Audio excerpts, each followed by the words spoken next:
You won't believe what happened after a daughter accused her own mom of giving her nothing but chores on her birthday.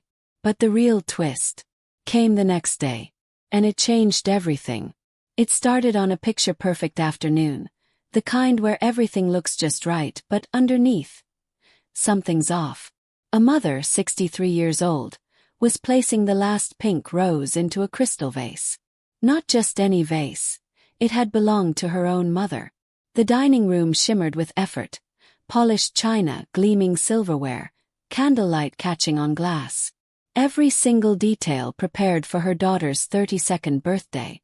Zoe, the daughter, arrived right on time, wearing a dress worth more than her mom's monthly income.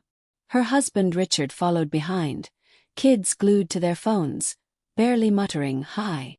Mom, you really didn't have to go all out," Zoe said, tone flat, eyes scanning the setup like she was judging a hotel lobby. And yet, she expected all of it. The bourbon for Richard. It cost a week's worth of groceries. The guest list, hand-picked by Zoe herself. The 3-course meal, cooked from scratch by a woman still grieving the love of her life, who passed away 3 years earlier. No one noticed the weight she'd lost. No one asked how she was holding up. They drank. They left messes behind. And when it came time to clean up, guess who was at the sink? Lone. Washing cake plates while Zoe stood there, glass of wine in hand, ready to deliver important news. And then she said it. "We've been thinking about what to do with you." That line hit harder than a slap. She wasn't a mother. She wasn't even a person in that moment. It was a task, project, an inconvenience to be solved. "We've already signed the papers," Zoe continued. "You'll be moving to an assisted living facility. It's really nice. Meals, medical care, the works." Mom said nothing at first. Just kept loading the dishwasher, holding herself together like cracked glass. Then Zoe dropped the final blow. "All you can give me now is work." That night, the house was quiet again. Too quiet. But something inside her had shifted. She didn't cry. She didn't plead. She didn't collapse. Instead, she woke up before the sun, made herself coffee in her favorite mug, the one from her late husband that read World's Best Mom, and sat down with a yellow legal pad. It was time to make a plan. By noon, the gears were in motion. She called a realtor. "I need my house sold in 10 days. She wasn't bluffing. She'd already done the math. No debt. A fully paid-off home worth nearly $400,000. $47,000 in savings. She didn't need permission. She needed freedom. Next, she called the bank. "I'm transferring the deed to my house. Not to my daughter. To my son. Not by blood, but by love." Eddie, Zoe's old friend, was the kid she'd taken in at 17. The one who never called her a burden. Never asked for anything. Just loved her back consistently and without strings. Then she called a travel agency. By the end of the day, she had a one-way ticket to France. A room in a cozy inn. A spot in a 6-week wine course. And a chance to finally breathe. She even updated her will. Removed Zoe completely. Put Eddie in charge. And when she called him that evening to explain, he asked, "Are you okay?" She smiled. "I'm about to be." The next day, she boarded a plane. Alone. And when Zoe called to argue, she didn't answer. She turned off her phone and turned toward her new life. The vineyards of France welcomed her like an old friend. The crisp air. The smell of grapes ready for harvest. The peaceful rhythm of a place where no one knew her as a mother, or a widow, or a burden. Just Barbara. Just a woman rediscovering who she was. She studied wine. Walked through villages. Tasted freedom with every glass. Ached from vineyard work. Laughed with strangers, and remembered the sound of her own voice when it wasn't being drowned out. But of course, silence doesn't last forever. One day, her host handed her the phone. "It's your daughter. She sounds very upset." 93 voicemails. Dozens of missed calls. A lawyer hired. Bank accounts frozen. Zoe was trying to declare her legally incompetent. All to reverse the deed. all to regain control. This wasn't about safety. It was about ownership, about money, about punishment. Barbara called her lawyer. "Do I have to go back?" "You don't have to. But if you want to keep your freedom, you'll need to fight." So she booked a flight. Not to surrender. To stand up for the first time in her life, for herself. The courtroom smelled like old paper and broken promises. Barbara sat straight-backed in the same navy dress she'd worn to Zoe's birthday. The one that kicked off this entire storm. Her lawyer, calm and sharp, nodded beside her. Across the aisle sat Zoe, with her ice-cold attorney and a face full of polished concern.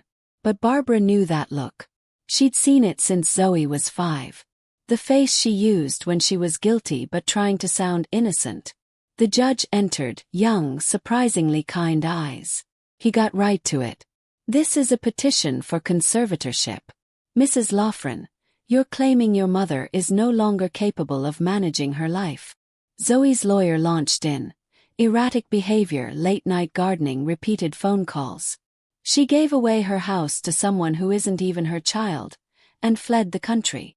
Barbara sat still, watching Zoe perform grief like it was theater. The lawyer kept talking about irresponsible decisions and suspicious transfers. Then Barbara's turn came. The judge looked at her gently. "Mrs. Finney, can you explain why you gave your house to Mr. Eddie Chase?" She stood slowly, voice calm and steady. "Because Eddie is my son. Not by blood but by love. For 15 years he's shown up. Not once has he made me feel like an obligation." "But you have a biological daughter," the judge said. "Why not give the house to her?" Barbara looked straight at Zoe. "Because my daughter told me she'd sell it. Use the money to pay for the facility she already chose for me. She told me I was too old to live alone. That my life, my memories, my choices were just clutter." He paused. "She didn't want my house. She wanted its value." Zoe tried to interrupt. "That's not fair." Barbara cut in, calm and piercing. "What did you say to me on your birthday, Zoe? Say it." Zoe hesitated. "I don't remember exactly. You said the only thing I had left to give you was work." The room went quiet. The judge blinked, then leaned forward. "And your finances, Mrs. Finney? I paid for my trip with my own savings. Have no debt. I'm financially independent. What I did wasn't reckless. It was intentional." Zoe's lawyer pushed again. "She left without telling anyone. She gave away her biggest asset." Barbara turned, voice soft but strong. "I didn't abandon my life. I finally chose one." Then the judge asked Zoe to speak. For a second the mask dropped. She looked like a little girl again, scared, raw, unsure. "I was worried about her," she said. "She's been alone since Dad died. I just wanted to make sure she was taken care of."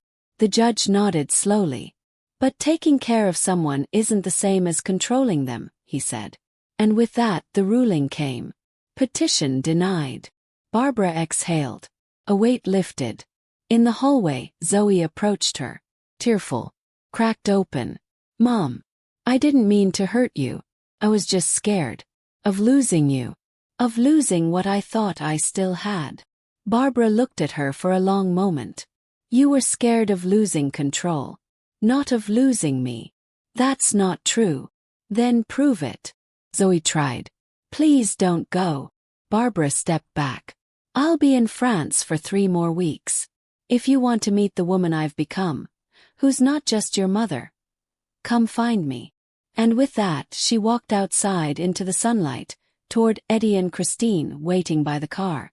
Toward the life she'd built on her own terms. Back in France, the harvest moon hung low over the vineyards. Barbara was now knee-deep in her wine studies. Her hands stained purple from the day's work. She lived in a small loft above a winery, helped out with tastings, and taught tourists how to trust their own taste, just like she'd learned to trust hers. Eddie sent her a photo. His kids carving pumpkins on the porch of the old house. Her roses, still blooming in defiance of the season, glowed in the background. "The house is happy," his message read. She smiled, replying simply, "So am I." Then a phone call. "Zoe. From Paris." "I'm here," she said. "I got your letter." Barbara sat down, heart racing. "Why now?" "Because I miss you. Because I've been thinking about what you said in court. 'Cause I want to understand who you are when you're not being my mom." Barbara paused. "Understanding isn't the same as accepting." "I know. But I want to try." Zoe arrived the next day. No designer clothes. No attitude. Just jeans, a sweater, and eyes full of nervous hope. "I brought something," she said, handing over a photo of Barbara and her late husband, taken the day of her college graduation. "We looked so young," Barbara whispered. "I thought you might want it." They talked. Sat among the vines. And when Zoe asked to learn about wine, Barbara didn't hesitate. "Wine tells a story," she said, pouring 2 glasses. "But you have to be quiet enough to listen." Zoe tried a sip. "It's earthy. Good. What else?" "Something like cherries. But deeper." Barbara smiled. "You're starting to taste the truth." Later that night, Barbara asked her gently, "When did you stop trusting your own taste?" Zoe looked at the ground. "When I started living a life other people admired, even though it didn't make me happy." And that was the turning point. Over the next few days, they harvested together, laughed with strangers, stained their fingers with grapes, and for the first time in years, talked not as mother and daughter, but as 2 women rebuilding something new. Before Zoe left, she said, "I treated you like a resource, not a person. I saw your house as my inheritance, your independence as my inconvenience. I lost sight of who you were before you were Mom." Barbara asked, "And who was I?" "You were the woman who taught herself piano at 40. Who made Dad laugh until he cried. Who baked, fixed sinks, debated politics, and made strangers feel welcome." Tears came. "I want to be someone worth knowing," Zoe said. "Not just someone who succeeded on paper. I want to know you." Barbara drove her to the train station. Zoe asked, "Will you come home for Christmas?" "I don't know," Barbara said honestly. "I might stay. I've been offered a sommelier job in Burgundy." "You got the job." Zoe beamed. Barbara laughed. "It's not much. But it's mine." Zoe hugged her fiercely. "I'm proud of you." Weeks passed. Then a letter came. Zoe had quit her corporate job, started volunteering, was taking French classes, and learning, slowly, bravely, to trust her own instincts again. "I'm learning to taste life on my terms," she wrote. "Thank you for showing me it's never too late." Barbara wrote back, "Come see who your mother is when she's not being your mother. I think you'll like her." She sealed the letter, looked out at the golden vineyards stretching toward the horizon, and smiled. Because like wine, some things only get better with age, if you're willing to let them breathe. If this story touched you like it, share it and hit subscribe. And maybe pick up the phone. Call the woman who raised you. Ask her what she dreams of. You might just unlock the best story you've never heard. Wine glass.